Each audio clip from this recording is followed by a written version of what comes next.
Welcome to MMSMP, boys. Finally, we're here after a long month of waiting. Actually, probably like a year or so of waiting, a long time without uploading any Minecraft content. We're back, and I originally had the origin video of how I got to this point, but it was too big and too much. I could not handle.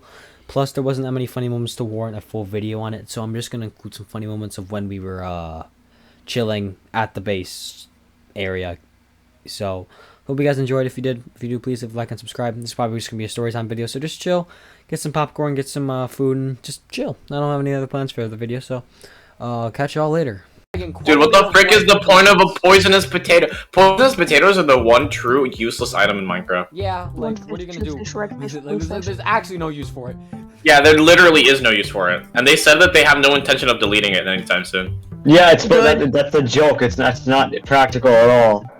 They added it as a joke. It's supposed to be like, haha, funny Ireland.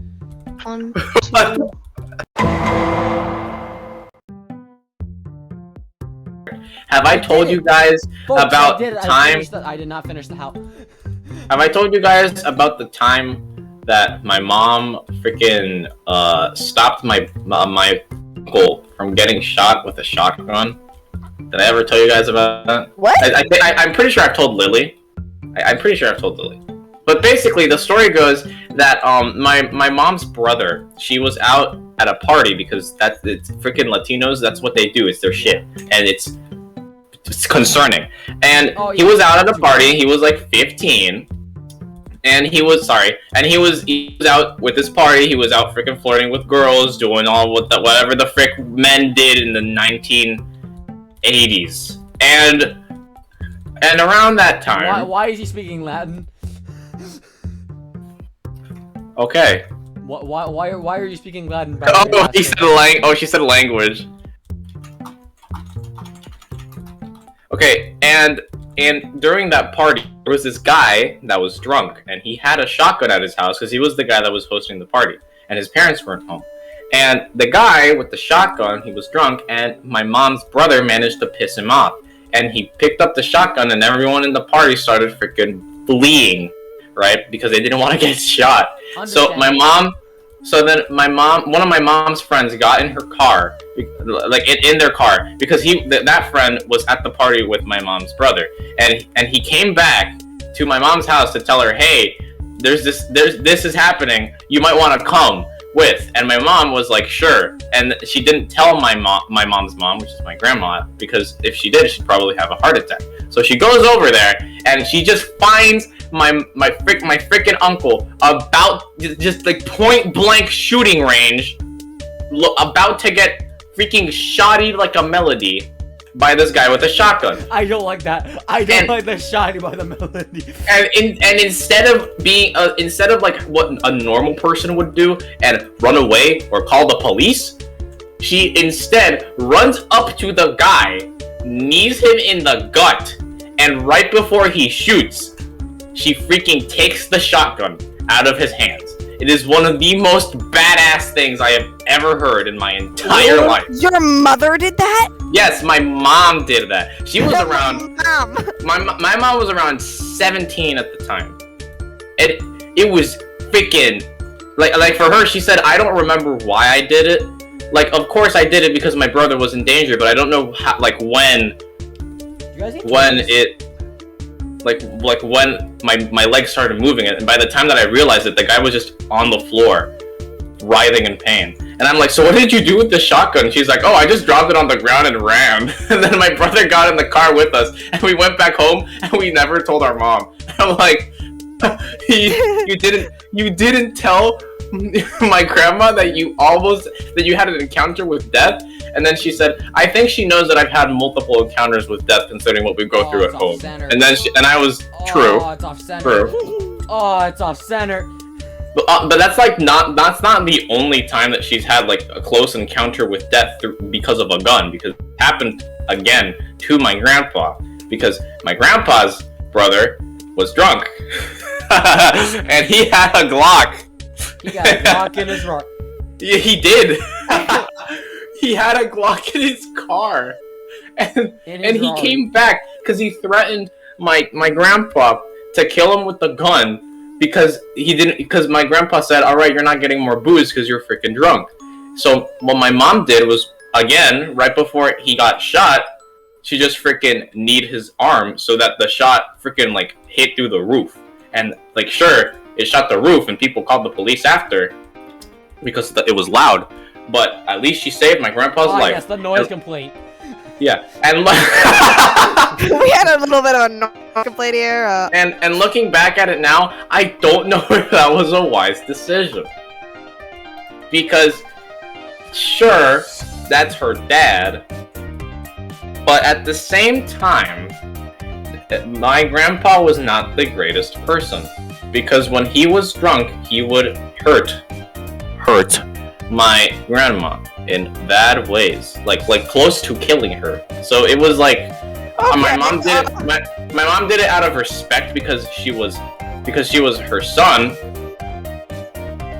But wait, what the fuck did I just say? Sorry, because she was his daughter. Sorry, but she also said that she kind of like she doesn't really hate my grandpa anymore. She's just very disappointed in him for how he acted before, and she says, even though I'm his daughter, I kind of regretted that decision. And I know that makes me sound like a bad person, but you have to understand that we both almost died because of him multiple times. It's pretty sad considering that's how she had to grow up her entire life. But it shaped who she is today. That's the thing. It shaped her character. That's why she's so freaking stubborn all the time. She's always going against what other people say that she can't do. And that's why I love my mom and I want to be like her. Of course, the stubbornness for me, that's my own thing. My mom isn't like stubborn in the sense like I'm annoying stubborn. My mom is stubborn in the sense like, you tell me I can't do this, I'm gonna do it anyway stubborn. Because yeah, I mean, yes, spite, but more so like the good type of spite, like in setting a goal type of spite, not the I'm going to do an illegal act because the police told me not to spite, you know. But all in all, my mom is cool. I have a lot of more stories I could tell, but those will be saved for another day because this is getting kind of long. Tell me a story about your son. You guys want a story about how I almost died? About how you almost died. You guys want to hear a story about how I almost died back in Miami? Is this the freaking swordfish thing? No, that's a different thing. That's Is this the hurricane thing? I mean, that's also another time I almost died, but that one was kind of fast and kind of different. ¿Qué pasó la noche con tu mamá? No. ¿Qué pasó, no? But one of them was that I almost suffered a concussion because a kid in my kindergarten class rammed me into a glass mirror. I got a concussion because I ran into a wall. I mean, I've run into my fair share of walls, not wall, but pole. I ran into what? A pole. But this kid freaking just cackling me He cackling me into this freaking Instead of calling mirror. it cackling, can we call it John Franco? No. Sure. So this kid John Franco'd me into this mirror.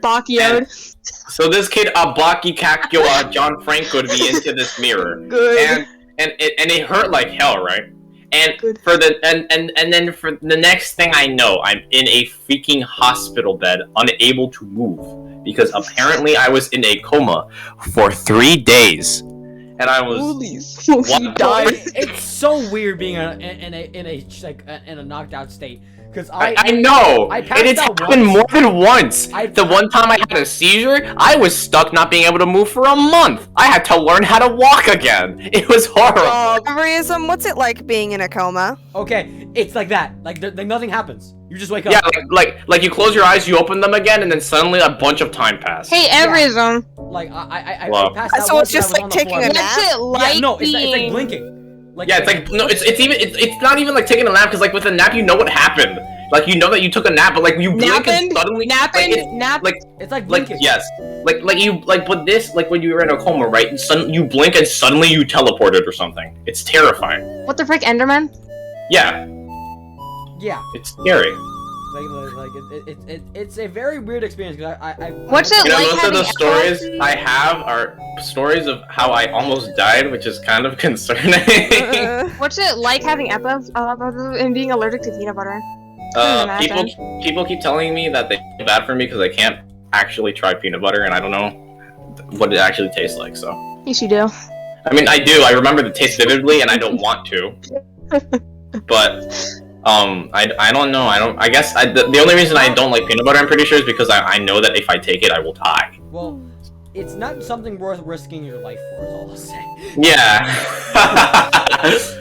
Almost. And epilepsy. The last time I had an epilepsy attack was years ago, which is what I'm talking about with the coma, and I wasn't able to walk for a month because my brain forgot how. So. Imagine. All in all, yeah, comas are weird. Yeah. I wish I wish I had an And the swordfish incident that you talked about earlier, that just happened in a flash. It was kind of really scary that I could have died like in a matter of seconds. And the fact that there was a swordfish that close to the shore of like a Miami beach, I was like, what the frick, dude? What the frick, guys? Swordfish. Exactly. And then after that happened, I vomited, and then I went back to the beach, and I just sat down. And one of my parents' friends were like, I was like 6, and one of my parents' friends, they asked me, "What's wrong?" And I said, "I threw up in the ocean." I threw up. And then I said, "Is it gonna be bad for the fishes if they eat that?" And then they're like, "They're not gonna eat that. They're not gonna eat that." And I was like, "Okay." Also, a swordfish almost stabbed me. Stabbed. Wait, what? Yeah. Stab it. Sounds like something that the 6-year-old John would say. Yeah, exactly. A swordfish almost stabbed me. You mean stabbed? Wait, what? Yeah. It was an experience, to say the least. It was really fast. I saw the swordfish coming, and for some reason I just didn't move. But apparently, the swordfish barely skimmed my belly button, and I survived. But Jesus Christ, I could have. Do you have a scar? I mean, you probably just like didn't get panicked because you weren't moving, so it was just like, "I you cool, bye." No. It went by at Mach 10 speeds. It's a swordfish. It's a swordfish. It went so fast. If it hadn't been like a little bit more to like in front of me, it would have stabbed me, and it would have been very bad. It would have probably impaled you. It was by chance, or probably because of God himself having favorites, that it didn't stab me that day. See, he required you to make racist jokes on the internet. Yeah, see, this was my destiny. Jay hasn't died yet. And he has a few more N-words to go. He has a few more, and then he'll, By a few more, wait until he's like freaking 100. I can't imagine. All those stories of me almost dying. Can we get a counter of how many freaking times he says it within a year? So then we can like estimate how many times he's gonna say it. I'll start on January 1st. Please do. I will do it. You said you were actually. I wish I had like cool stories to tell you guys, but all of mine are like genuinely traumatic experiences, and it's not even about dying. It's not even about dying. It's just freaking psychologically. And I'm not talking about all the psychological trauma I've been through because that's stupid. I'm here to talk about the funniest times of how I've almost died because I would actually tell you them, but it would actually be more like venting. Yeah. Exactly. I haven't really told anyone. So here, I'm like me talking about me almost dying isn't venting because it's funny. Yeah. I remember I once cut myself with a little foot blade. A what? You broke a freaking crop, you son of a bitch! Put it back! Hey! That was such a real. You son of a bitch! Like it was like I didn't see any like sarcasm. It was like you son of a freaking. Watch yourself. Here's some potatoes. Okay, I'm sorry. We don't have a hoe. Actually, no. Are you trying to be menacing, Lily? Because it's not really working. Lily. I know. Lily, we need a hoe. What? Okay. I'm sorry. Lily, do your job. Alright. I'm sorry. No. Your job's not to steal. There you go. Thank you. You only did one. There's one more. Oh my freaking god. Actually, how did you break 2 crops? No, I still can't believe I'm the same type of kid that refused to eat meat 2 weeks because I found out that the way that people got meat was by killing animals. Like I didn't want to eat meat because I'm like, it hurts every time I eat a burger. I don't want to do that.